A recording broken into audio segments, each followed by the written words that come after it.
Hey, everybody, I'm Jody Vance. And I'm George-Affleck. And it's time for. Hello, Governor. Unspun.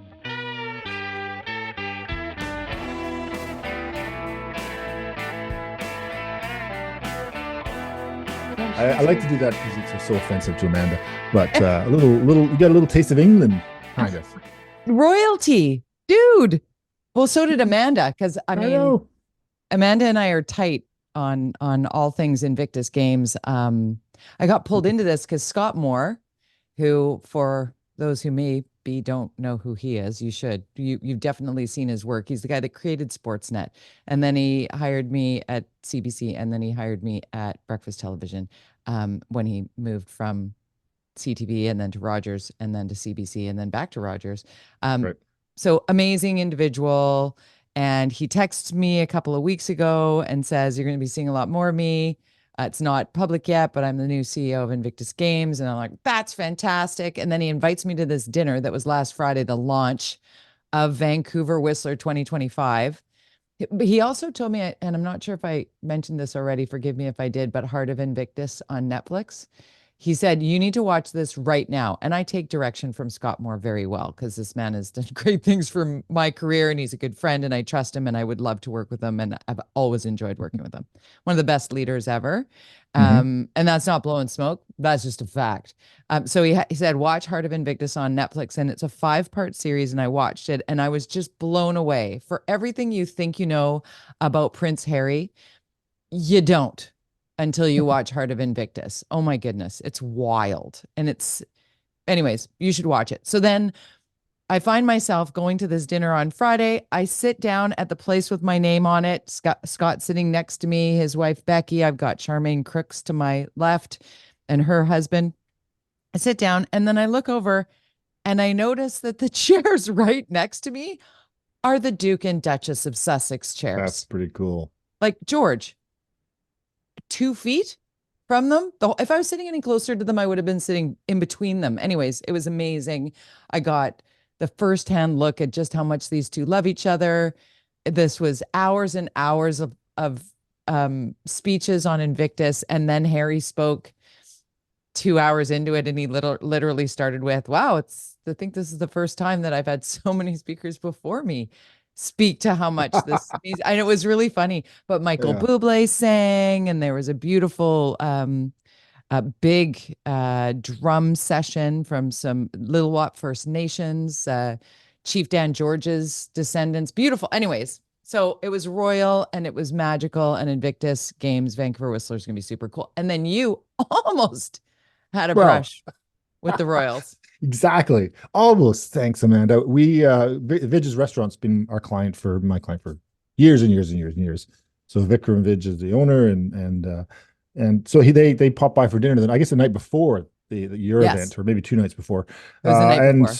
yeah. And so Amanda, who's a huge follower of the royal family, um, Yeah, that you could say obviously that. knew this because she's a PR person. She actually, there's a whole story about how this happened. It's a very long story, but it's, Amanda kind of sussed it out because we didn't, so she got a weird message on Instagram saying, "Hey, we want to come to your restaurant. I need a security check." She's like, "Yeah, well, whatever." And after she did some investigating, who would be looking for a security check who's in Vancouver right now that of this significance? And Vidges gets a lot of celebrities. For And sure. so, yeah, so by the time, she figured it out, she said, "Vikram, it's Harry and Meghan." And he's like, "Oh, maybe, I don't know." And so it was. And so she sort of went for dinner and didn't invite me, though. She took another friend who's much more passionate about this than I am, clearly. I mean, they're okay. I mean, I'm It's, not a I big mean, celebrity lover thing. I don't but really that's the care, but thing, George. Like, it's not like I was chatting with them for the whole right. evening. They were sitting with um Michael Bublé and his wife Lou and Who was David-Eby and also his at wife Vidges. and Yeah, Carla Qualtrough and right. amazing. And it was fun to be a fly on the wall. It was cool to be there. Like I said, I Hmm. think my favorite part is watching how much they checked in on each other. Because Yeah, if you see the photo, I mean, it's check out exactly my what Amanda videos. said. I'm Yeah, on yeah, People Magazine yeah. and friggin' Extra TV and the whatever the paparazzis in the UK. Yeah, the traffic was wild, but I'm literally sitting just behind them. And you could see them just checking with each other, and he's putting his arm around her. They're just like a couple in love. Okay. That's exactly what Amanda said. She said they were always touching each other. He always had her on her back, and very loving couple. Yeah. And of course, watching the security, as you know, was probably quite interesting as it was there. Couldn't go to the bathroom by himself, and it was a full restaurant. His In this security case, people were behind us. oh There yeah, was like 200 people in the room, the movers and shakers. Let's get into it because the mayor was there, Ken oh Sim, and yeah, yeah, and his wife good, Tina good, Gupta good had some transition. fabulous shoes. I love me some Tina. I mean, these seeing people and you see the city councilors and what have you in more of a relaxed environment. It's, hey, how's it going? What's going on? And you can still have opinions on what they're doing in office and still be kind to one another in person. I think that's Right. something that's lost in today's world, is that, I wasn't like, Mr. Mayor, what's happening with the park board? Because we were at the Invictus Games launch. So no, I didn't address it. But boy, are there some things to address here. Let's start with the Juno Awards, actually. Let's start with the Junos, because this is a real recent thing that Vancouver City Councilor Mike Klassen, I think the mayor and a staffer are planning to go to the Junos in Halifax because they're here next year. So 3 people need to go to the tune of 10 grand in taxpayer dollars. Mm-hmm. What is this? Like what? And in there they have to pay for tickets to the Junos. That doesn't pass the smell test for me. If you have to Well, pay you for. think he would get a free ticket as the mayor of a major city and the next hosting city, right? We're the host next year. So I'm surprised by that. So unless he's bringing a friend or his wife or who knows, I just know that for me, I was the fiscally conservative Right. counselor for 7 years. And here's one thing I never did. I always underspend on my budget. You get in the council, you get a lot of money. I think it was that when I was $6,000 a year to spend on events, I would spend maybe 10% of that. Yeah. And I did that on purpose. And it didn't help me in some ways because I didn't go to all these fancy events and I didn't pay for them. And I just didn't go because I thought, you know what, I need to represent. I have to walk the walk. If I'm going to talk about being more conservative about how we spend our money in our city and how our taxpayers, and I have to be an example of that, even if nobody cared and nobody nobody ever did a story about how amazing it was that I spent the least of any counselor, but I did, and it was intentional, and because of that commitment, I think it's important. It's optics in politics so often, and this story just drives me nuts. We are sitting here with a 10% tax increase, year 2. And not only that, probably 3 or 4 years of these giant tax increases. And there's still this perception that we have the lowest taxes in Canada. I don't care. That's bullshit, first of all. But also, who cares? I know what my tax bill is, and if it goes up by 10% every year, come on, It's a lot. there's no way anything else in my life is, from a revenue point of view. Like that's just cruel to all of us, and to then say because they can't find places to cut, or they've tried and this is inflation and blah blah blah blah, and I then would they go on argue that this. this is a good opportunity to cut. In that, you know what? If somebody should go, quote unquote, should go, it should be an optional go, and it should come with a welcome wagon from the Juno organizers. Sorry, Mhm. the Juno organizers in Halifax. One person goes, flight is covered. The Junos out there put you up in a hotel. There's Yep. no per diem. You want to go because you want to do it. This is not a necessary work trip, and certainly not one that requires 3 people to go to have a good time and take in the Junos in Halifax. I would look at it Mm-mm. as you don't even need to attend the event. If truly you're looking at the activations around the Junos in Halifax, you need only go and hang out at the local pub and look around, see what they're doing. What are they doing? What could you do better? And that only takes one person to do. It does not need a staffer and the mayor and a councillor. And I heard about this initially, not through the newspapers. I did the BC Care Providers Care to Chat this past week on a panel on Alzheimer's and community caring for people with dementia. And Mike Klassen, who used to be with BC Care Providers, is now a city councilor, came up, said hello, and told me about going to the Junos. And again, going back to that, I saw him in a space where I wasn't in an official capacity as a journalist. When he told me all this, I was kind of going, oh, hmm. Hmm. And then I saw it in the paper the next day, and I'm like, here it comes. Because it does sound fun. I mean, if somebody says, George, Sure. will you go with us to Halifax to the Junos to check it out? What are you going to say? No? No, you're not. But Yeah. when you think it through, when you're kind of a city councilor, and I love how you frame this because you're not casting aspersions here. You're saying be better at walking the walk. And I think Hmm. that is an incredibly salient point here. Yeah. I mean, I don't understand how this cannot be, how this is so lost on this council. I think Paul Nixie, who used to work with Vision, it was early, very influential in the behind the scenes, he's fairly prolific on Twitter. He and I were probably arch enemies way back in the day. He didn't like me much when I was in council, but we've become friends now and Yeah. share the similar opinions about ABC. Which But is funny. he in his opinion, and I've always said this, that I was always amazed at how tight Vision was for years. Like they were lockstep. There was Yeah. no, they didn't break down at all the way we're seeing ABC in year two, the way Park Board and this and that. But so he's sort of saying, that's what he's coming to. This is there's something deeper going on here, that you've got this kind of arrogance so early on in your mandate. Usually it takes several years to become arrogant, to think going to the Junos and spending money like this is not a problem. That takes generally years of unfeeling towards people Right. and your electorate. And then all this stuff with the park board, it's just it's dumbfounding at how badly they are managing this process, and whether or not the taxpayers and the voters of the city will, how this will go for the next 2 years. But so far, I would say from a communications point of view, and you consider how many communications people there are at City Hall, no less than there were prior to this Yeah. party, by Yeah. the way, probably more. Let's do a count. Hello, has that department been cut? No, I haven't heard about any cuts, frankly, at City Hall. Just Uh, turnover. There's just yeah, been a sure. lot of turnover. It's like who's chief of staff now? Like Yeah, there's two of them, I think. It who's takes head two of that people now? to be chief of staff. Well, it feels like, and this is what we ponder on Unspun, because the spin is real. But you and I, the whole mission of this podcast is to go a couple of inches deeper than that, well, a foot deeper than the headlines or the Mhm. spin. And it just feels to me like the glow that existed with the current party in power, the mayor and the party that have the supermajority in Vancouver City Hall, the glow that was the anybody but Kennedy Stewart is wearing off. And now we're looking at another thing that I neglected to add this off the top when we were talking about the many things we're going to discuss on the podcast today, is the Granville Street Bridge. The Granville Street Bridge, and there's a court case now against the construction company by the city saying, "Hey, shoddy work being done. It's a danger."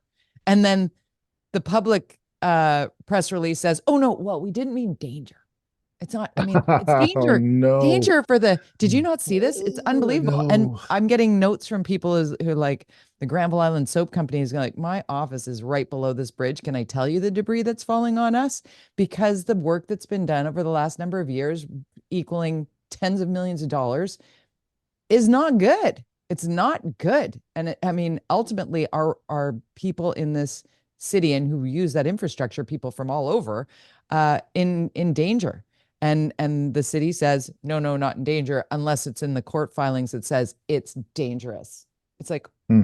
Yeah, well, I live right there, and believe me, it's chaotic. That's for sure. They've been working on that bridge. The plan is interesting, the whole bridge to redo, but they're also doing the loops, and it's just. I live in a street with an alley with 10,000 people live on my block in four towers.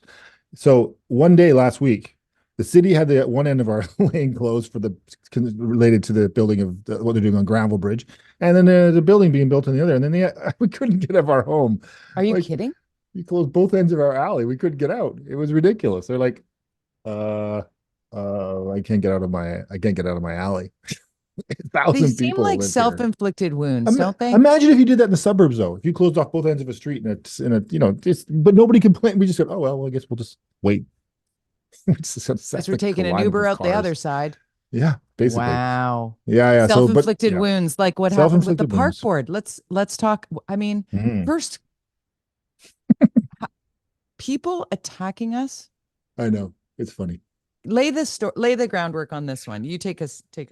Well, you and I being kind of on this subject, park board recently, fairly vocal about our opinions on park board. Well, I don't think we were ever that. You've had some battles, but people are connecting ABC's decision to dismantle the park board and our support for that concept because of our opinions and support for ABC. That is not what we're saying. That What is we're not saying and true. what we've said for this is season 6 of our show. We've been saying this for 240 plus episodes, pretty much since the beginning, that the park board is broken and needs to be fixed or removed. Yes. That is not Yes. news. This is not news No. to this podcast or to anybody who listens to us or hears us. And I have said it on, I mean, I don't know how many more times so it's nothing related to ABC, everything related to park board. So people are coming at us, and I think they're, Former commissioners are coming at us. exactly. And I think, and there's this whole, movement happening, and you and I have talked about this, and I've said this. I said this is very, very risky for the mayor to do this. The park board supporters are rabid. They're not a majority, but they're loud and they are aggressive and they are effective. And John Cooper's joined them. And John Cooper, who was briefly running for mayor and was a park board commissioner and park board chair for 1 year and did a good job that 1 year, is part of that group. And he also is the guy that saved the McMillan-Bloedel Conservatory. So this guy can get shit done. And so with him in there, and you got Sarah Blythe partnering with him, the two of them. Or Sarah Sarah Blythe. Yeah, sorry. Yeah. Yes, no, we've got to get Rebecca and Sarah's names all mixed up. I know. So Sarah Blythe Sarah. together, united, which is the weirdest thing ever on this. This is a very, very powerful little group against. So I'm not, and I warned in this we've had this conversation, you and I, that this was very risky and this is likely what will happen. And can the mayor and ABC work their way through it? But then you see all this other stuff happening. They got reprimanded this week. What was that? This happened about a commissioner. The mayor got slapped in the wrist for one of the commissioners, Commissioner Christensen, who just had a baby at home, wanted to zoom in virtually because I think at the time a 1-month-old, like an infant baby, Mm-hmm. and the meeting was called that the mayor allegedly was going to make the announcement to park board commissioners that he was going to do away with park board. That was his plan. It was going to be public the next day. She wanted to zoom in virtually, and he was like, no, you either come here or you don't. Like, what are you doing? Yeah, what change your meeting. Are you? And going back to Whatever. the former commissioners who are, like you said, rabid, and I would say that a number of the former commissioners, a number of people involved here, I would consider the good ones, right? Yeah. When it comes to our park board opinions in the past, I've been what really pisses me off here is they're now going, you guys are all about this party. And it's like, oh, I see what's happening here. You only appreciate my voice and my platforms if I'm on your side. And let me tell you, and I am speaking directly to those who know exactly who they are, I was never on your side. I was on the side of what I felt was right. And I think that you and I are very clear in being true to what we believe. And oftentimes you and I don't believe the same thing, and both things can be true. What a concept. It's what you believe in. And that they're coming for us in a way that's like, you're politically driven because it's like, you know what? No. Buzz off. And everything that I ever did in support of your causes feels broken to me now because I think they're looking at me like a pawn, and I'm nobody's pawn now. It pisses me off. Anyways. And there are some great, and rabid is probably a bit of a hard word, passionate, shall I say, passionate, but there are some great people who love the parks. But the quote tweeting, the quote tweets that are like down to me, like, don't ever quote tweet me again. It's aggressive. You're not going to like the tweet that I came on just before the show about you. Oh, really? Related to what I said. No, you'll see it. You'll respond. Okay. Who did it this time? Anyway, yes. The last guy who came at me hard on Twitter came aggressively into my DMs and then was like, even after I blocked him, I actually reported him to the cops. There's a file open on him now. It's not that aggressive. It's but I'm just doing that this now. one's a bit patronizing, I think. Oh, is it one of the mansplainers? A little bit like that. Yeah. Anyways, let's talk BC budget. I'll look at that later. I don't really care. BC budget. How do you feel about the BC budget? Oh, gee, I wonder how I feel about money. It's like, come on, our highest deficits. This is where it's insane. It's out of control. I mean, okay, we had COVID. I understand. Yeah. They doubled our debt in 3 years. Doubled our provincial debt in 3 years. Doubled our debt. That's a lot. and now they're seeing record deficits per year, and no end in sight for this.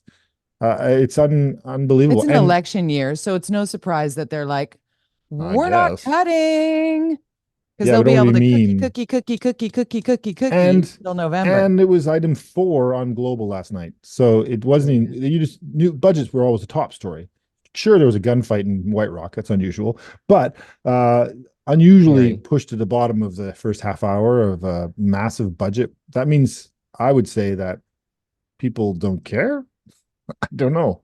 Didn't we also kind of know this budget last year because budgets are like 3 years, right? Like Kind of, yeah. this is not a huge surprise given COVID, given the fact that our healthcare system is imploding, that we've had to, deal with policing issues that are costing millions of dollars a month.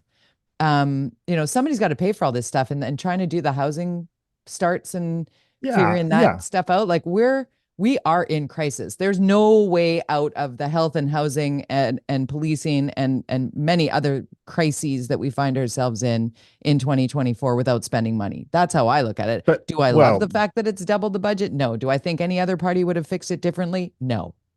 well, I don't agree with that. But I I know say that you're allowed to that not agree with me, but I yeah, honestly feel that the, the opposition going, you're spending what? And then I look at what did they spend when oh, right. They're the I ones would that dragged all say of our cash out of ICBC. I remember that.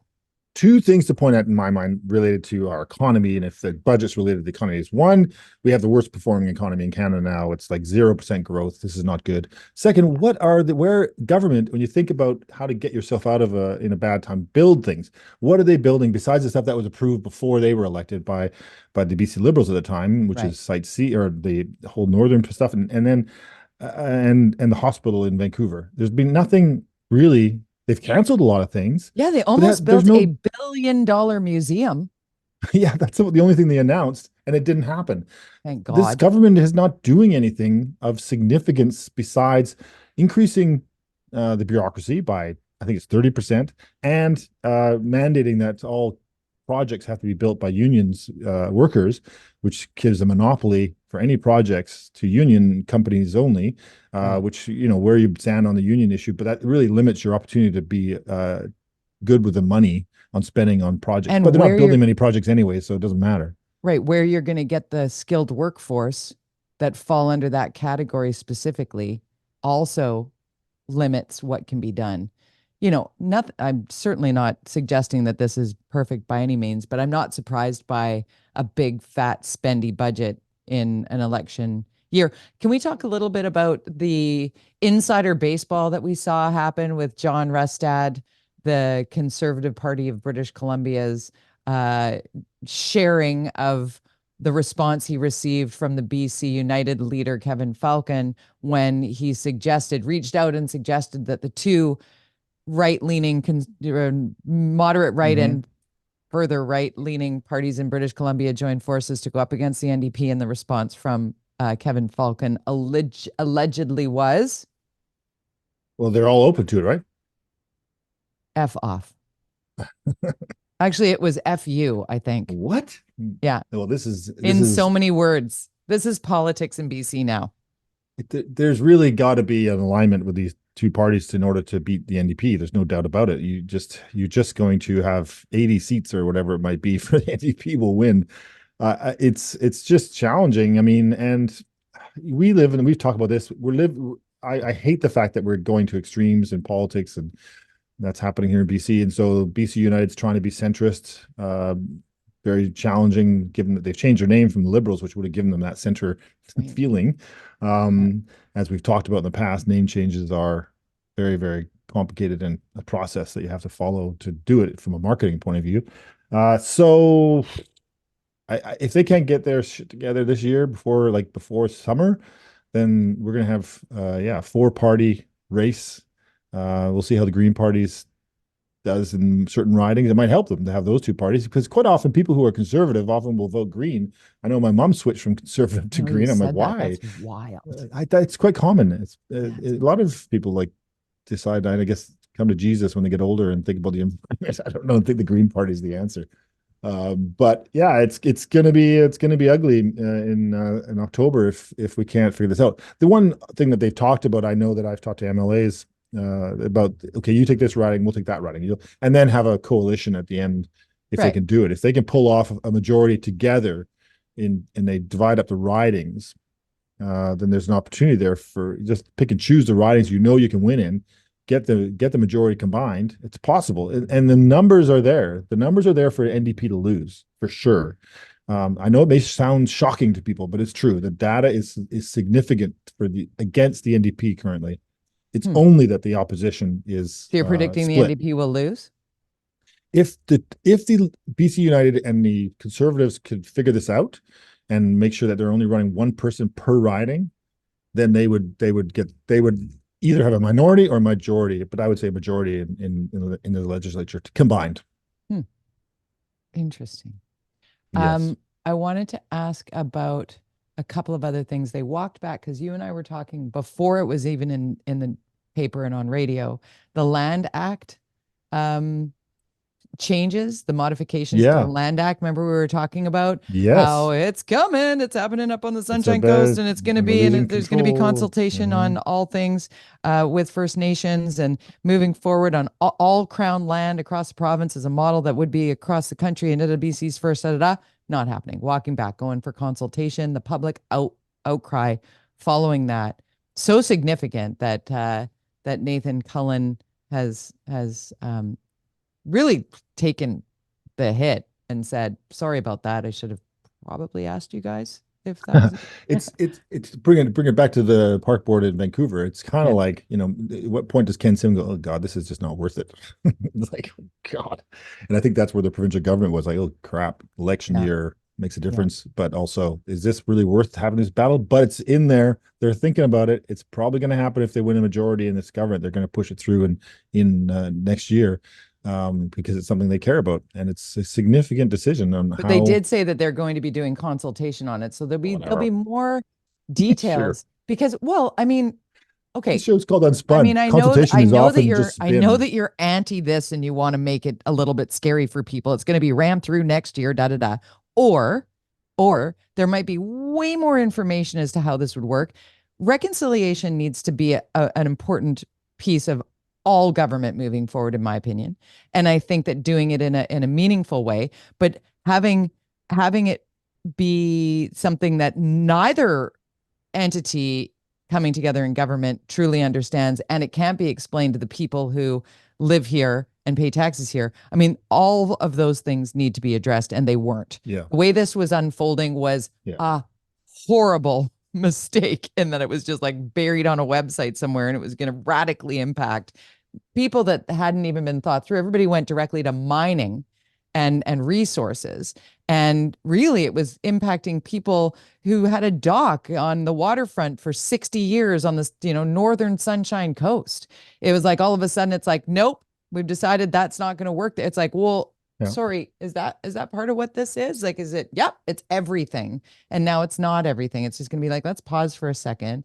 It's kind of like the flipping tax in the BC budget. There are people like, what if it's a senior who bought a home and then all of a sudden suffers from dementia in the same year, needs to move into care, has to sell their house? Do they get taxed at 20% on their primary residence? No, because there are exceptions, because that's been explained that there will be exemptions for some things. And I think that there's not enough of that explanation in some of these things that are coming up and just being like, we're doing this.